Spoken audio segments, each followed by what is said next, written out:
2024 లేదా 25లో డిగ్రీ లేదా బీటెక్ చదివారా? సాఫ్ట్‌వేర్ జాబ్ కోసం ఎదురు చూస్తున్నారా? అయితే కోడ్ జ్ఞాన్ 100 డేస్ కోర్సులో చేరండి. జాబ్ సాధించండి. నమస్కారం ఉమా గారు. నమస్తే అమ్మా. ఈ అక్టోబర్ మాసంలో ధనుసు రాశి వారికి విద్యపరంగా, ఆరోగ్యపరంగా, సంతానపరంగా, ఆర్థికంగా ఎలా ఉండబోతుంది? ఎన్ని గ్రహాలు వారికి ఈ మాసంలో అనుకూలిస్తున్నాయి? ఏ ఏ సందర్భాల్లో జాగ్రత్త పడాల్సిన అవసరం ఉంది? ఎస్పెషలీ ఈ అక్టోబర్ మాసంలో 6 గ్రహాలు మార్పిడి అనేది మీరు చెప్పడం జరిగింది. దాని యొక్క ప్రభావం ధనుసు రాశి మీద ఎలాంటి ప్రభావం చూపించే అవకాశం ఉందంటారు? తప్పకుండా అమ్మా. ధనస్సు రాశి అంటే ద ఒరిజినల్ 9th హౌస్ అండి. అలాంటి ధనస్సు రాశి వాళ్ళకి ఈ మాసంలో జరిగేటువంటి గ్రహాల యొక్క మార్పు సంచారము ఒక విధంగా చాలా ఫేవరబుల్గా మారబోతోంది, ఇంకొక విధంగా కాస్త గురుబలం తగ్గబోతోంది. కాబట్టి ప్రతి విషయంలోనూ మనం మాట్లాడుకుందామండి. ఫస్ట్ ఆఫ్ ఆల్ ధనస్సు రాశి నుంచి మనం చూస్తే కనుక 10th హౌస్లో సంచారం చేసేటువంటి రవిగ్రహ సంచారము 11th హౌస్లోకి మారడం జరుగుతోందండి. ఎప్పుడు అంటే అక్టోబర్ 17వ తారీఖున రవిగ్రహ మార్పు అనేటువంటిది కలుగుతోందండి. దీనివల్ల 11th కూడా రవి మీకు యోగిస్తారు. రవి అనేటువంటి ఆయన ఎప్పుడు రాజకీయ రంగంలోకి పనులు పూర్తవడానికి, హెల్త్ ఇష్యూస్ తగ్గడానికి అన్నిటికీ ఉపయోగపడతారు. అయితే 10th రవి ఇచ్చినంత బలము 11th ఇక్కడ ఇవ్వడం లేదు. ఎందుకు ఇవ్వడం లేదు అంటే రవి అనేటువంటి ఆయన తులారాశిలో ఉండడం వల్ల నీచ స్థితిలోకి వెళ్తున్నారు. సో దీనివల్ల రవిగ్రహం యొక్క బలం కాస్త తగ్గే అవకాశములు ఉంటాయి.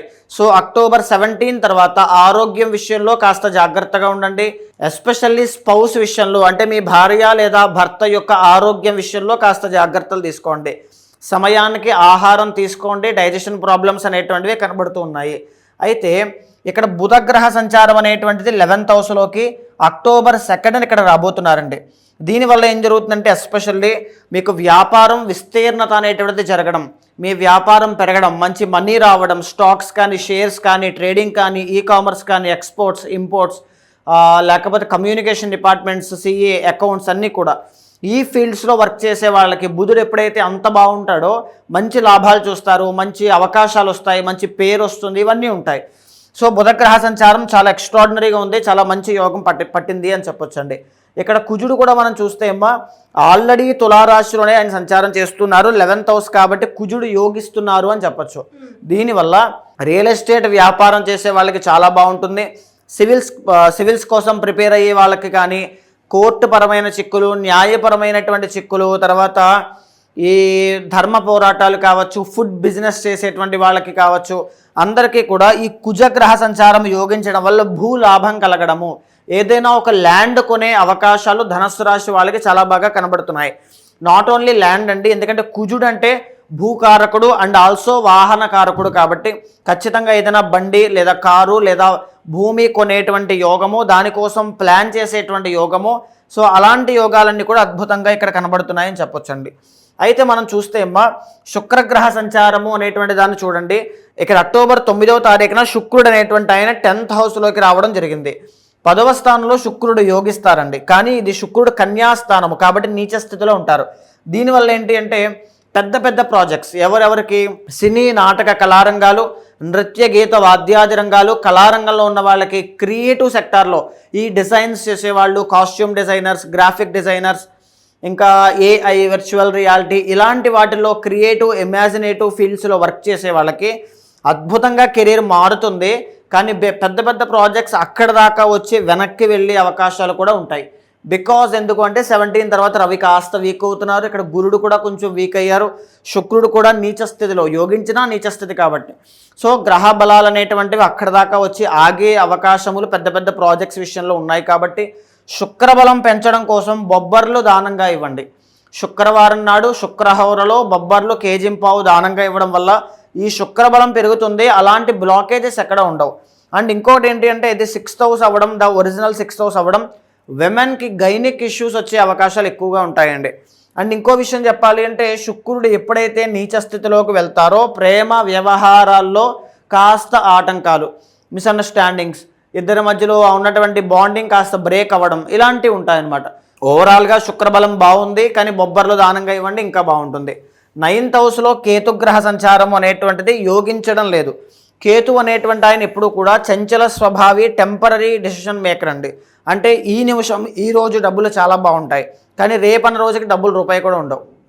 సో ఈ నిమిషానికి మాత్రం ఉంటాయి తప్ప రేపన్న రోజుకు ఉండవు. రావాల్సిన డబ్బులు ఆగిపోతూ ఉంటాయి. ఫ్లో ఆఫ్ మనీ ఎప్పుడు కాన్స్టెంట్గా ఒకేలా ఉండదు.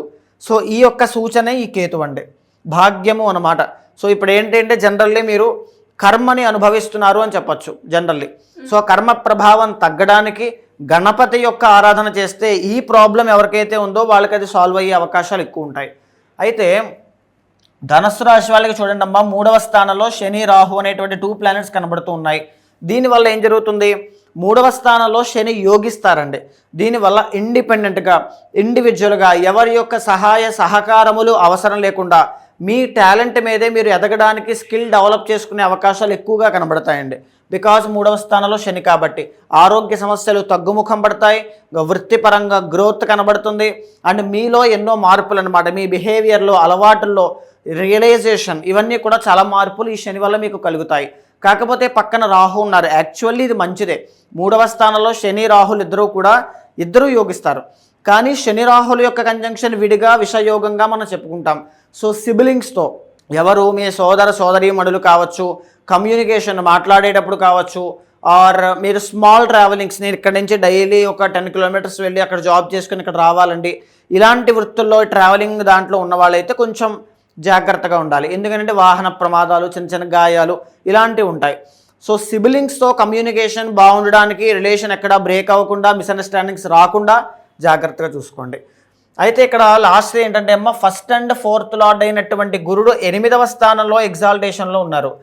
ఇది 2 విధాలుగా మీకు పనికొస్తుందండి. నెంబర్ 1 ఏంటి అంటే ఇక్కడ గురుడు మీకు తగ్గారు. అంటే ఎందుకనంటే 7th నుంచి 8thలోకి వచ్చారంటే గురుబలం అనేటువంటిది అంతగా ఉండదు. సో దీనివల్ల మేజర్ మనీ బ్లాకేజెస్ అనేటువంటి ఉంటాయి. అది బ్లాకేజ్ అని కూడా చెప్పకూడదు, ఏదైనా భారీగా ఖర్చు పెట్టే అవకాశాలు. అంటే ఎలా అంటే పెద్ద పెద్ద వస్తువులు కొనడానికి, ఎందుకంటే 4th లార్డ్ కదండి, పెద్ద పెద్ద వాహనాలు కొనడానికి, పెద్ద పెద్ద ఇళ్ళు బుక్ చేసుకోవడానికి, ఇంకా చెప్పాలంటే కుటుంబం కోసం ఏదైనా విపరీతంగా ఖర్చు పెట్టే అవకాశాలు, దానివల్ల మనీ ప్రాబ్లమ్స్ అనేటువంటివి చూసే అవకాశాలు ఇలా ఉంటాయి. సో ఖర్చులు తగ్గించుకోవడానికి ప్రయత్నం చేయండి, వృధా ఖర్చులు అవాయిడ్ చేయండి. గురుబలం అనేటువంటిది పెరగాలి అంటే శనగలు దానంగా ఇవ్వండి. ఎందుకంటే ఇక్కడ 8thలో గురుడు కాబట్టి మీ మీద పడి ఏడిచేటువంటి వాళ్ళు, అవమానము, దృష్టి ఇలాంటివి ఎక్కువ ఉంటాయన్నమాట. మీ ఆరా కాస్త వీక్ అయ్యే అవకాశాలు ఉంటాయి. దాన్ని ప్రాణశక్తి అంటాము. దాన్ని ఇంకా డెవలప్ చేసుకోవడానికి శివ ఆరాధన ఎక్కువగా చేస్తూ ఉండండి. ఎవ్రీ థర్స్డే ఖచ్చితంగా గోసేవ అనేటువంటిది చేయడం వల్ల మనీ విషయంలో మళ్ళీ ఓవర్కమ్ చేసి కంబ్యాక్ ఇచ్చే అవకాశాలు చాలా బాగుంటాయి. అయితే ఓవరాల్గా అమ్మ, ఈ యొక్క ధనస్సు రాశి వాళ్ళకి ఫేవరబుల్గా బాగుంది అని చెప్పచ్చు. గ్రహాలన్నీ కూడా అనుకూలిస్తున్నాయి. మీరు తీసుకునే ప్రతి నిర్ణయము కూడా ఇక్కడ ఒక ఫ్యాక్టర్ అండి. ఎందుకనంటే రవి చూడండి బాగున్నారు, బుధుడు బాగున్నారు, కుజుడు బాగున్నారు, శుక్రుడు బాగున్నారు, గురుడు కొద్దిగా వీక్ అయ్యారు, శని రాహుల యొక్క కంజంక్షన్ బాగుంది. ఇలాంటి టైంలో కూడా మీరు ఎలాంటి ప్రయత్నము చేయకుండా, ఎలాంటి కష్టము పడకుండా, మీ జీవితంలో ఎలాంటి మార్పులు రావట్లేదు అంటే పర్సనల్ చార్ట్లో ఏదో బలమైనటువంటి కర్మదోషం ఉంది అని అర్థము. దానికోసం ఒకసారి చెక్ చేసుకోండి, ఏదైనా ఉంటే శాంతి పరిహారములు చేసుకోండి.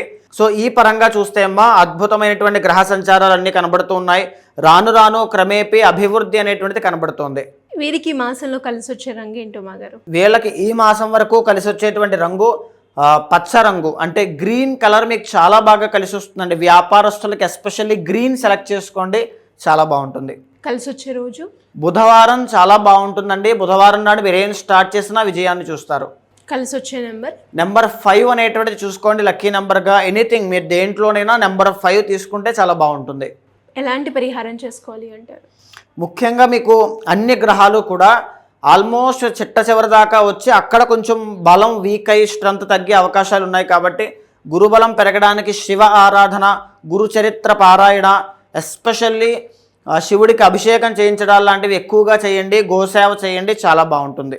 మరి అలాగే ఇంకా ఎవరికైనా కూడా ఇంటర్నల్గా వారి యొక్క చార్ట్ ప్రభావం ఏ విధంగా ఉంది, వారు ఎదుర్కొనే సమస్యలకి ఎలాంటి పరిహారం చేసుకోవాలి అనుకునే వాళ్ళు ఎవరైనా కూడా మిమ్మల్ని అప్రోచ్ అవ్వాలి అంటే ఎలా ఉంటుంది మాగారు? అలాంటి వాళ్ళు ఎవరైనా సరే ఖచ్చితంగా మీకు కింద కనిపించిన నెంబర్కి కాల్ చేస్తే మా వాళ్ళు మీకు పూర్తి వివరాలు అందిస్తారు.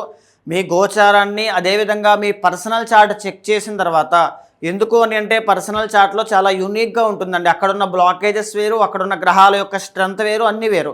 అవి చెక్ చేసిన తర్వాత ఏదైనా దోషం ఉంటే శాంతి పరిహారములు ఆచరింపచేసి భగవత్ అనుగ్రహం కలిగేలా చేస్తాను. థ్యాంక్ యూ మాగారు, థ్యాంక్ యూ సో మచ్. నమస్తే అమ్మా.